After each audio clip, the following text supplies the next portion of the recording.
revered Swami Suhitanandaji Maharaj, revered Swami Deoghar Maharaj, other revered monks, respected monastic members, brahmacharis, members of the faculty, the esteemed alumni of Vidyapith, and the present students.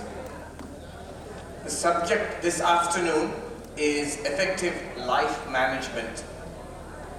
I am reminded of an incident, an experience I had about 10 or 12 years ago.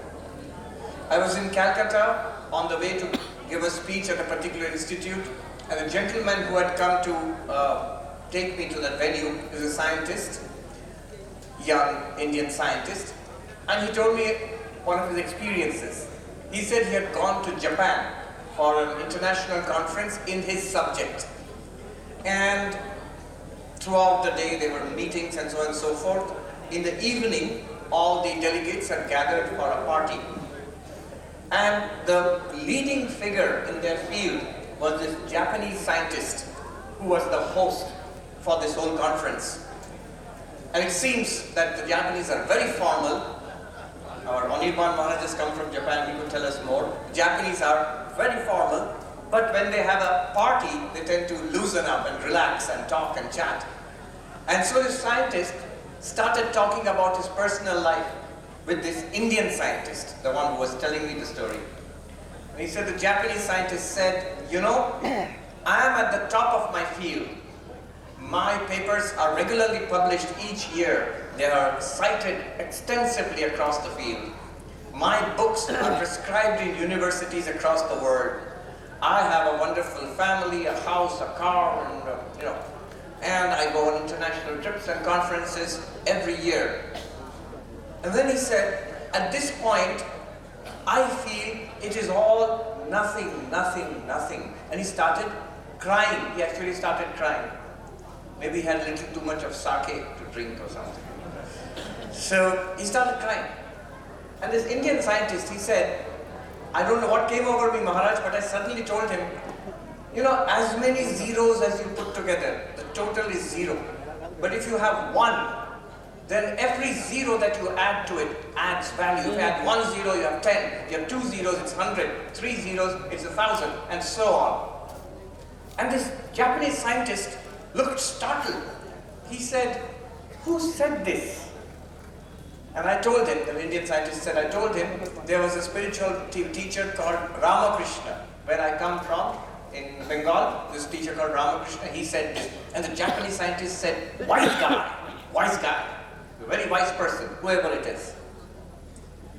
I think that is, if you ask me in one instruction, one teaching for effective life management, it is to bring that one into our life, so that all the zeros that we are collecting in our life, they all get value.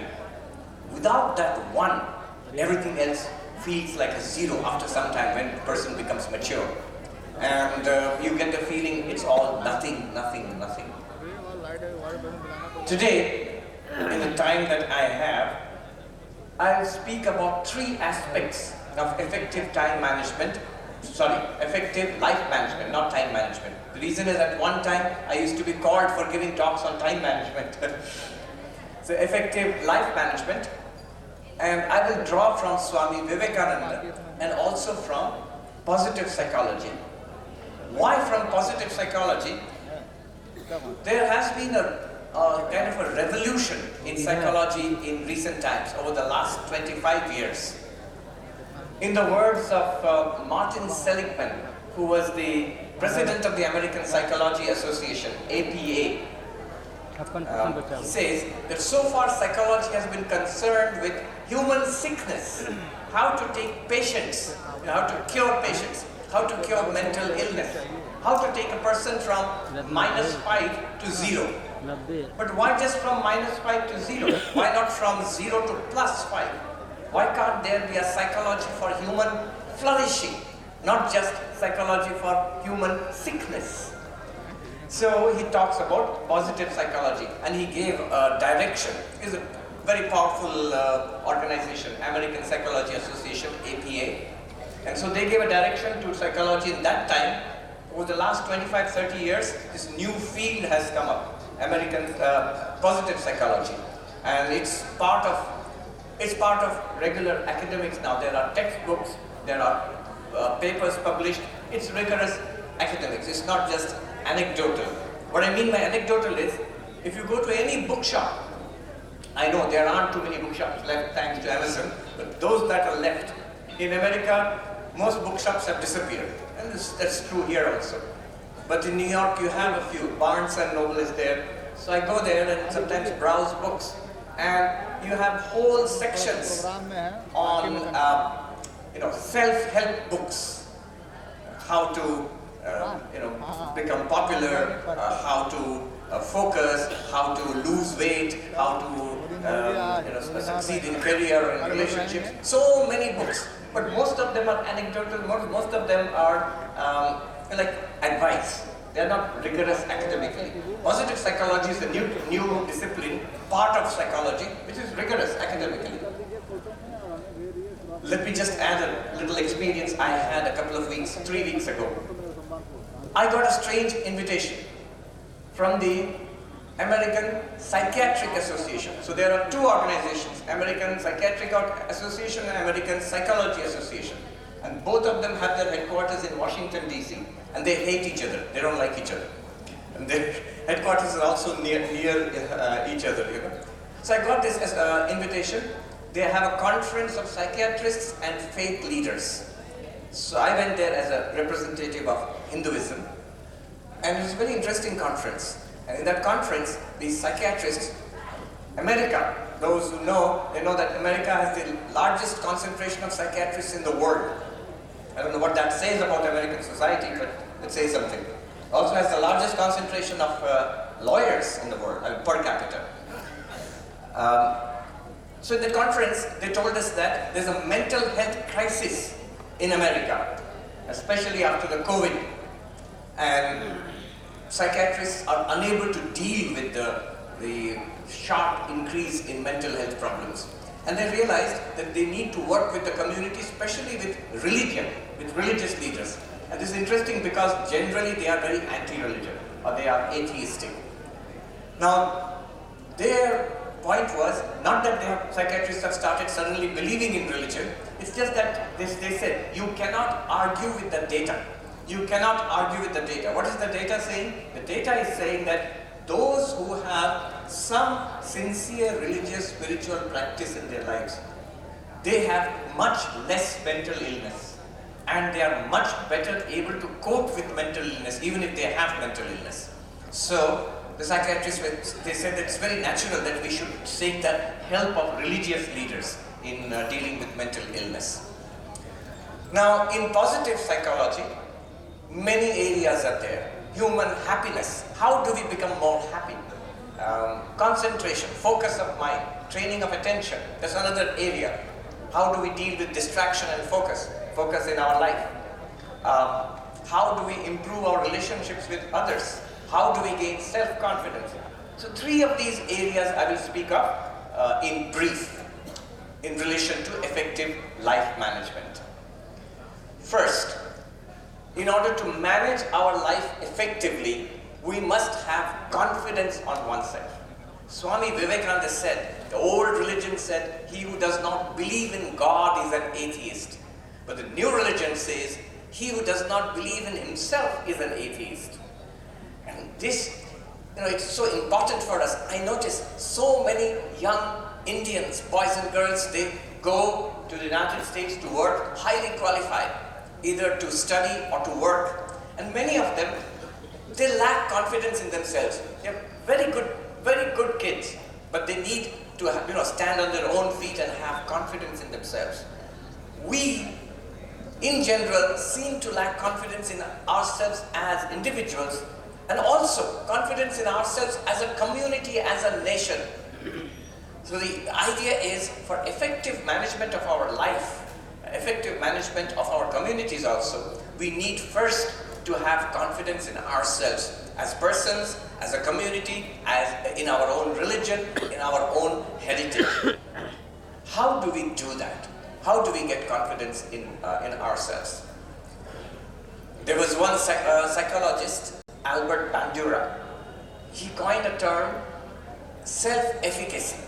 Self-efficacy, and it's for students.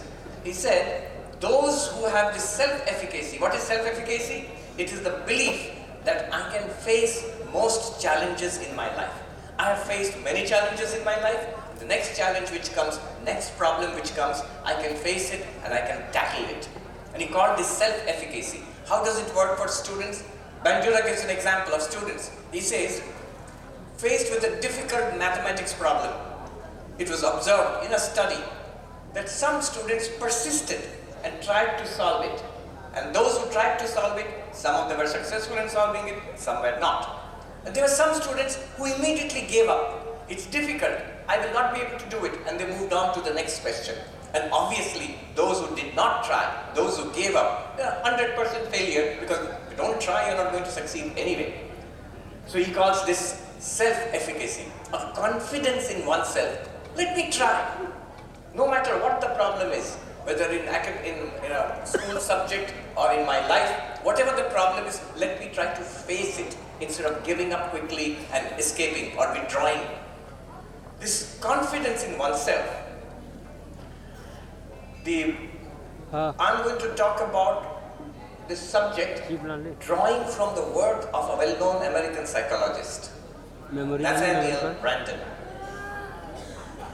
One more thing I remembered about that Psychiatric Association meeting. The former president of that Psychiatric Association, I can tell the name openly now, Samarkand, he is the one who suggested that psychiatry and religion should work together. And he told me after lunch, because I was wearing this dress, he approached me. Now, his name is not very important here, but in America it's very important because it's such a powerful organization. He approached me and he said, you know, I spent 3 years in my youth in a Buddhist monastery in Japan, meditating and studying. Even today, as a psychiatrist, all my life, president of the Psychiatric Association, every day I meditate. I meditate every day, which is quite surprising if you consider generally the attitude that the APA has with regard to religion. So I'm going to draw on the work of Nathaniel Branden. He's a very well-known psychologist. He wrote a classic book. I don't know, people don't read it too much today. 6 Pillars of Self-Esteem. 6 Pillars of Self-Esteem. You don't have to read the book. In the next few minutes, I'll give you an executive summary. He has thought over this and studied this concept of having confidence in oneself, self-esteem, self-respect. He says the first pillar of building up self-confidence is to live consciously. Unless we are aware of what we are doing, what we are saying, there is no chance of any kind of improvement. I remember revered Swami Ranganathananji Maharaj, the 13th president of our order. So there is this word in Bengali, emni, that he used to get really annoyed with this word. Where are you going? Nothing, emni. What are you doing? Nothing, emni. Maharaj would say, what is this emni? This is very bad for spiritual life. Emni means I am not doing anything consciously, just sort of half consciously I am going through my life. Nathaniel Branden says the first pillar of confidence is that I am consciously living. Swami Vivekananda himself, he said a powerful mantra that everything that is good and great will come. When power will come, glory will come, goodness will come, when the sleeping soul is roused to self-conscious action. When we live consciously. Vivekananda says that if matter is powerful, mind is omnipotent. So, living consciously, being aware, what am I doing? How am I sitting? What am I listening to? What am I getting from this event? This awareness. If I give value to my time, if I give value to my activities, then I'm living consciously, and then only I can build up self-confidence. The second thing that this psychologist said was accepting accepting the truth of one's own life. Before I build up confidence, I must accept at least to myself where I am. Swami Vivekananda says, I know where the shoe pinches. And what is the problem I know? It's not a problem in Veda and Vedanta. This is to the youth of India at that time. He knew the problem is we are physically weak.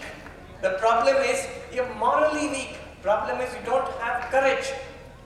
Upanishads, Gita, all that will come later. We must first accept the truth of one's own life. One need not go and tell others, but at least to oneself, honesty. One sadhu in Hindi, in Uttarakhand, he said, अपनी जीवन की सच्चाई स्वीकार कर लेना बहुत भारी चीज होती है. To accept the truth of one's life is a very profound thing. Once I have accepted it, then Nathaniel Branden says, the next step is to take responsibility. That I will change my life. I will be up and doing. I don't like how it is now. I will take charge of my life and make changes, make a better life for myself. The Bhagavad Gita, before Krishna teaches Arjuna Vedanta, Yoga, Bhakti, so many things, the Karma Yoga, before he teaches all this to Arjuna, Krishna starts the Bhagavad Gita, his instructions, with a scolding. Dvaidyam masma kamah partha, naitatva yupapadyate. Don't be paralyzed into inactivity. This does not befit you. You are a warrior. Be up and doing. You have problems, you have to be up and doing to tackle these. Unless a person internally decides to change, no Upanishad, no Gita, no positive psychology, nothing can help us. So take responsibility. I will change. I'll take help from everybody. I'll take help from spirituality, from psychology and everything, but I will change my life. I will make a better life. It is possible and I will do it. So this taking responsibility for one's own life. And then, the next thing, actually why this responsibility thing, Brandon says is, because in the United States especially, it has become a little bit of a fashion to blame others. And here also in India, to blame others means, why have you, young people sometimes, in the United States, not so much here, why have you made a mess of your life? They'll blame parents. My parents, it's a fashion to blame parents. My parents messed up my life. Sometimes it's true, but the point is, if I keep blaming others, there's no way of changing my own life. There's no way I can take charge of my own life.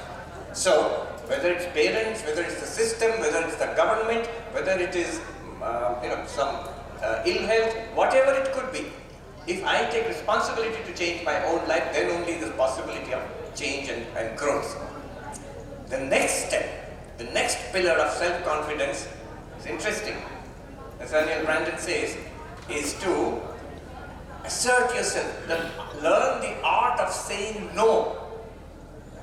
Once you have decided to change your life, once I have decided to accept some values and live my life according to some standards, some values, I must now assert myself. That which will pull me away from my values, that which will pull me away from my goals, I should learn to say no. I learned this in one management, there was some kind of a training program, long way back. And they asked a question, do you know how to take a decision? And they wrote, the teacher wrote ABC on the blackboard and said to us, come and choose one, decide, take one option, ABC, select one. So one of us went and ticked A. This is how I decide, I picked A. And then that teacher said, no, that's not how you do it. You pick one and cross out the others.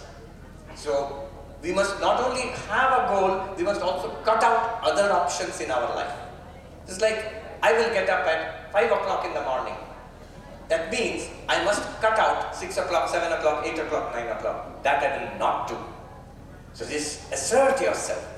Learn to say no to that which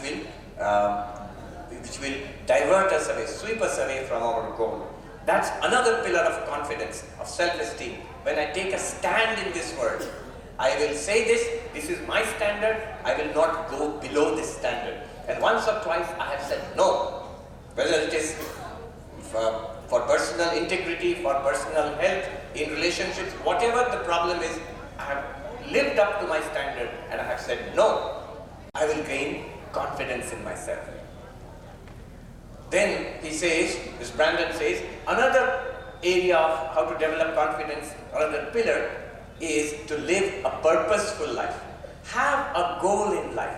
Have something that you are reaching towards, something high. Swami Vivekananda always emphasized this. He says, always follow your own highest ideal. Always have a very high goal. Why? Without a goal, there is no management. We know that. In any kind of organization, management happens only when you have a goal, a target, like you want to celebrate the Centenary. Then there's a question of management. How much money will be required? How many volunteers? What are the resources required? Vehicles? The whole planning comes together. But unless there is a goal, none of this will happen. This will never happen. To marshal our limited resources towards a particular goal, that is management. Similarly, in our own lives, there must be a purpose. I often tell students, when I'm in a group like this, if I ask students, what is your goal in life? So often, especially if it's Ramakrishna Mission students, they will stand up and give us a nice lecture on what should be the goal of life. But what is your goal in life right now? Often they'll scratch their heads and say, nothing specific. But I say, notice one thing. Those who are sitting here in the front, wearing gerwa or wearing the white, we are ordinary people, but there is one distinction. One and only one distinction, which makes ordinary people into extraordinary people. If you ask any one of them, from the senior most Swamiji sitting there to the junior most, the newest brahmachari, if you ask them, what is your goal of life, they're very clear. They will say, Atmano mokshartham jagatitayacha. They will say, God realization is the goal of life. They're very clear. It's obvious. Otherwise, why would one take this step unless there's some specific goal? And that goal transforms our lives. This purpose in life transforms our lives. It works like magic. Ordinary lives can become extraordinary if you have an extraordinary purpose. Even if you have a high ideal, a high purpose. And then how to realize that purpose, you have to be practical also. Swami Vivekananda said that high ideal and immensely ideal and immensely practical. How are you practical? This is my goal in life. What are you doing to achieve that goal? Now, management, those who are experts in human resource management, they'll give you many techniques. One manager, I remember, he drew these circles. The first circle was my day. Second circle was my week. Third circle was my month. And fourth circle was my year. So I have a goal in life. Maybe it is to do a PhD. So it can be any goal. It could be about your physical health. It could be about your academics, your job, your spiritual life. What do you want to do in this year? And then you break it down. What will you achieve of that in this month? And of what you want to do in this month, what will you do in this week? And in this week, whatever you're going to do, what am I going to do in today? My day, my week, my month, my year. This is one way of practicalizing, of putting into practice my ideal, my goal. So purposeful living. That's another pillar of self-confidence. We get confidence when I have a purpose in life. And that purpose can change. It's not that it has to be fixed forever. We can grow as we mature. My goal in life can change. And I don't have to tell anybody. I don't even have to draw those circles. Inside, mentally, I should know that there is a purpose. And Sri Ramakrishna used to say, give the example of a compass needle. You know, a compass needle, if you flick it, it will whirl around and again swing back to the north-south axis. Point back to the pole, the magnetic pole. Similarly, our minds should be focused towards a goal, like a compass needle. Under the pressure of life, pressure of 24 hours work-a-day life, mind may go around here and there, but again and again, it should again automatically reorient towards my goal in life. And then the last pillar of confidence, self-esteem, Nathaniel Branden says, is integrity. Is the practice of personal integrity. That I have some moral standard. I should struggle to live up to it. Many of these ideas, when I read them, Swamiji has given in sutra form already. And these psychologists, positive psychologists, they are developing it nicely. That I have an ideal of a certain moral standards and I will live up to it. I will not lower it down. Swami Vivekananda said, beware of those who make excuses for our weaknesses. Vedanta is ideal in the sense, is practical in the sense of the ideal, not to drag the ideal down to our present standards, but to push our present standards up to the ideal. So the practice of personal integrity. These are the 6 pillars, according to Nathaniel Branden, on which one can build self-esteem, self-confidence. In case you are wondering what were the other 5, I'll tell you. There's the 6 pillars of self-confidence or self-esteem. The first one is that living consciously. And very interestingly, Branden calls all of them practices. He doesn't say you must have these qualities. So then we can say that I don't have these qualities. But he says no, all of us can practice a little bit. Try to live consciously. 1. And then accept the truth of one's own life. Mentally at least, this is where I am. Then take responsibility for your life.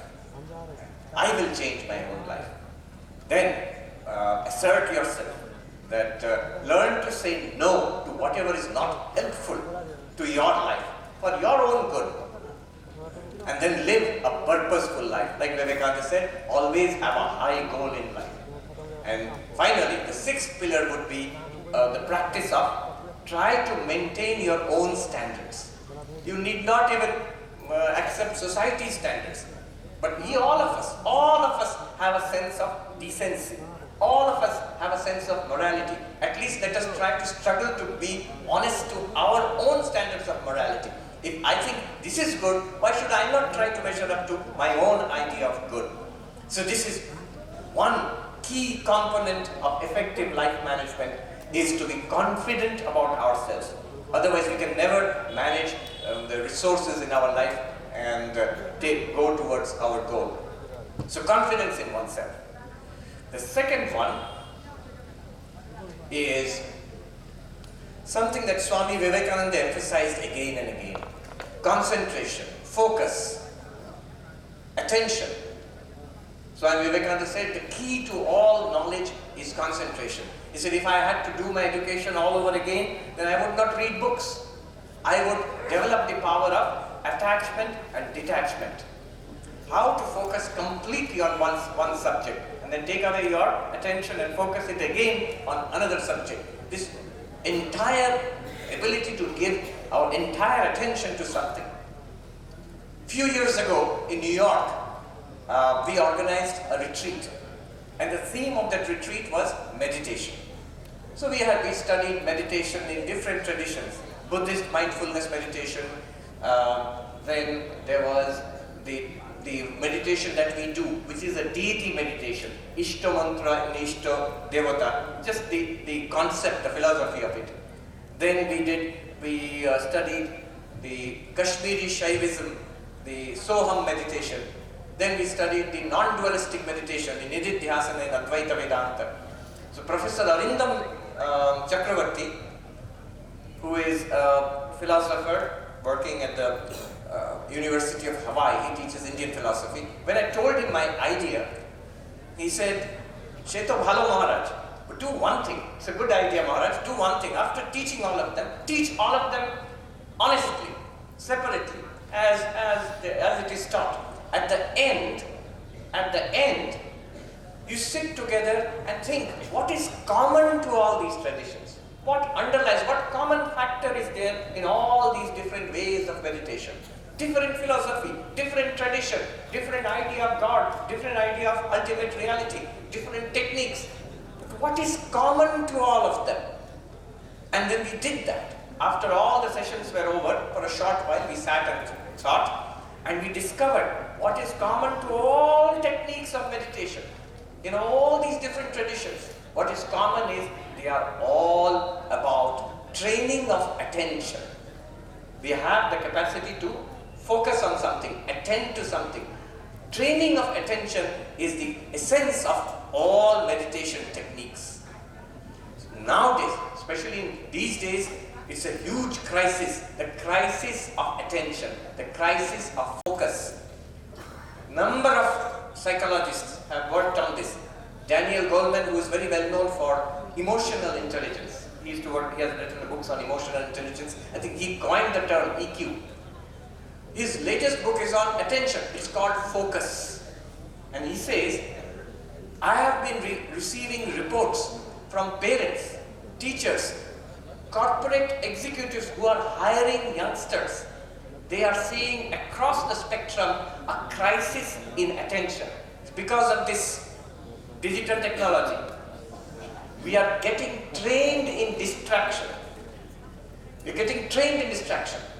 What this technology is doing is, it is training us that it's very easy to, follow something on the internet. Whatever your mind wants, you can do on the internet. You can browse from one thing to another thing to another thing. That's why it's so addictive. Then social media, being connected to everybody virtually. One message is coming. I'll tell you something. There was a Google engineer who gave a description of how in Silicon Valley there are engineers working day and night in these social media platforms to make us addicted to this. Actually, that's how they get money. How do they get money? So they found out that in the internet, everything is available for free. It is no use making a better website, giving better content, because all content is more or less free there. Then the only way you can get your attention is if you get addicted to this device. Why do they want our attention? They call it the attention economy. If we pay attention, then the advertisers will give more advertisements, and then these companies will get more money. So for that, they want to train our attention so that we pay more and more attention to these devices. How do they do it? Very interesting, insidious techniques. They work on the same principle as these gambling machines in Las Vegas. So those who know, they know. I went to Las Vegas once, not to gamble. We have a small Vedanta center there. Swami Swahanandaji, he said, it's a good idea. Why Las Vegas Vedanta? This is a good idea. When all those poor people, they come defeated and broken out of the casinos after gambling and losing all their money, then you catch them and tell them about Vedanta. So that was the idea. In Las Vegas, there are these machines in the gambling, the casinos. If you gamble there, it's not that you will lose. You will win sometimes and you will lose sometimes, but you don't know when you will win. So the addiction is to keep on gambling. Try again. You win once, lose 2 times, then again win. Ultimately you will lose. There's no doubt about it. That's how the casinos become rich.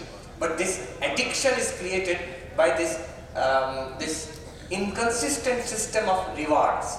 Once in a while there will be a reward, and it hooks onto something in our psychology. People get addicted to it. Now they are designing these phones on the same basis. You know what they are doing? Have you noticed? Sometimes these phones, suddenly it will vibrate. Suddenly, tong, ting, little sound. And then what do? Nothing much, useless, trash. Little bit we see, alright, we put it back again. Now this is a part of that psychology. Again and again, we are being trained to look at the phone and respond to the phone. Whatever we are doing, we interrupt it once in a while to look at the phone. And then we come back to it. Now this constantly referring back to the phone every 5 minutes, 10 minutes, some people are addicted. Every few minutes they have to look. Nothing has come, mostly useless, almost entirely. But this habit of, I cannot live without the phone. If I take away the phone, if the phone is shut down, I feel uneasy. This shows, it's exactly like taking a drug. So when people they detox from the drug, try to cure them from the drug, they feel uneasy. Same effect. They're saying neurologically, neuroscience says the same circuits are involved in the brain, which addicts us to a drug, and the effects of coming out of a drug, the drug habit. Same effects are noticed in addiction to mobile phone, social media, and trying to come out of it. In China now they have detoxification camps for drug addiction. What addiction? Mobile addiction camps. So the student, mostly young students, they are put in that camp, rigorous discipline from morning to night, no mobile phone, no computer, no internet, nothing, to detox from this addiction. So this is a crisis in attention. In the short time remaining to me, I'll just make a few remarks about focus, about concentration. So what do we do? There is one psychologist, Mihai Csikszentmihalyi. He spent his whole life studying attention, focus.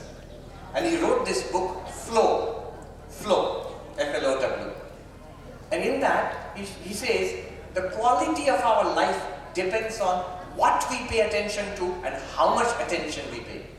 The quality of your life, these are very valuable words. The quality of your life depends on what you pay attention to and how much attention you pay to that. I read this book on attention called Rapt, R-A-P-T, Rapt, by Winifred Gallagher. And there she says that she talks about a cancer patient who had cancer and then a long struggle with the disease. And this lady, she said, I cannot live like this anymore. There's so much pain and discomfort and chemotherapy. Medical bills are mounting up. My life is a disaster. So what I should do is, the one thing that I enjoy, she was a writer. I will write. I will focus on my writing, and whatever will happen in my life, cancer treatment, let it happen. Little bit of attention I'll give there. Maximum attention I will give to my writing. And then she says, my life improved to a level which was better than pre-cancer.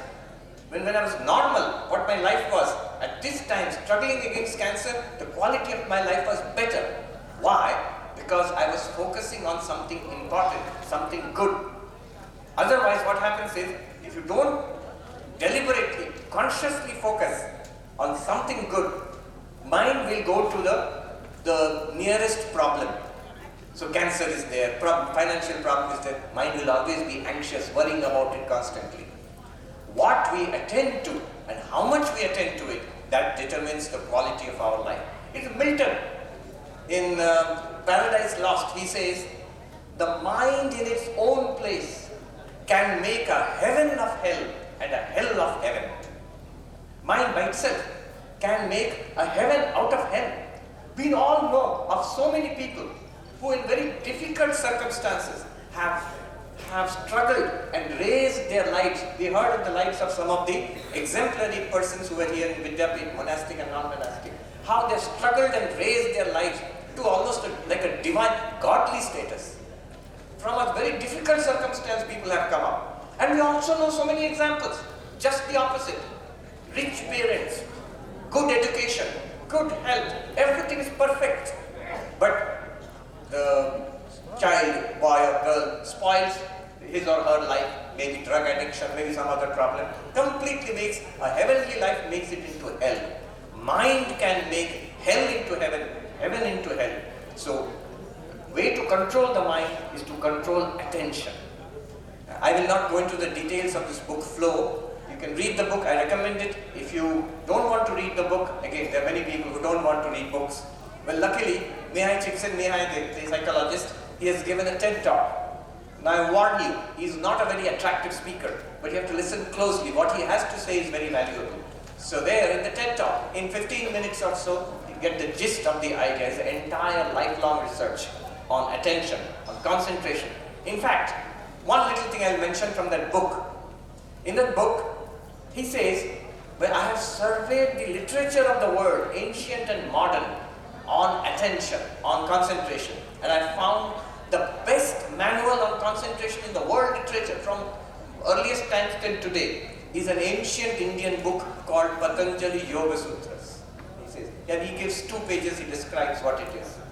So, concentration, focus. Swami Vivekananda had phenomenal powers of concentration.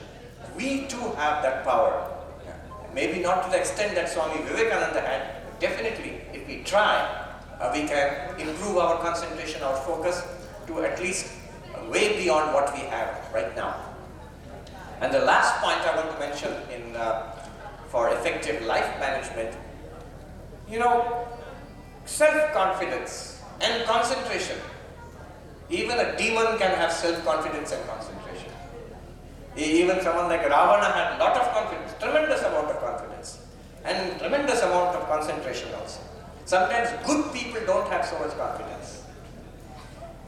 What really makes the difference, the third point I want to add, is selflessness. Swami Vivekananda says unselfishness is the test of truth. He's given some nice tests of truth. Whatever makes you strong, accept it as truth. Whatever weakens you, reject it as poison. One test of truth is strength. Is it working for you? Is it making you stronger? Another test of truth is, if it brings you together, if it unites, it is true. If it divides, it is false. Unity is a sign of truth. And then third, he says that unselfishness, selflessness is a test of truth. Unselfishness is more pain. It only takes a little bit of maturity to understand that. Vivekananda says, this doing something for others rather than just this little body mind, just this little I mind. After some time you realize that there is much more joy, much more lasting joy, lasting peace in doing things for others. Our life becomes much better when our life is not for ourselves, but it's for others. Vivekananda's famous quote is there, very popular. They alone live who live for others. Those that live for themselves are more dead than alive. So, selflessness. What we would like to take away from this presentation, if you want to take something away from this, remember, 1 and the zeros. Try to have the 1 in our lives. And that Vidyapith is all about getting that 1 in our lives. And that has some constituents. 3 of those main constituents, 3 constituents would be confidence in oneself, self-esteem, confidence in oneself. Remember the 6 pillars: living consciously, accepting the truth of one's life, taking responsibility for one's life, then living a purposeful life, and then asserting oneself, rejecting what is negative, and trying personal integrity, at least some level of personal integrity. That gives self-confidence. The second point, so we have our drone here. Our Uttam Babu, I remember he was a Bengali teacher here. He had a very nice way of putting humorously. So he would say, Jantro Dano. That's okay. I've almost finished. So focus. That's the second component of effective life management. Concentration, focus, training of the attention. And third, very important, is that what is the point of our life if it's only for this one little body, one little person? Rather, selflessness, self-confidence, then focus, and then selflessness. I would say these are very important components of effective life management. Thank you very much.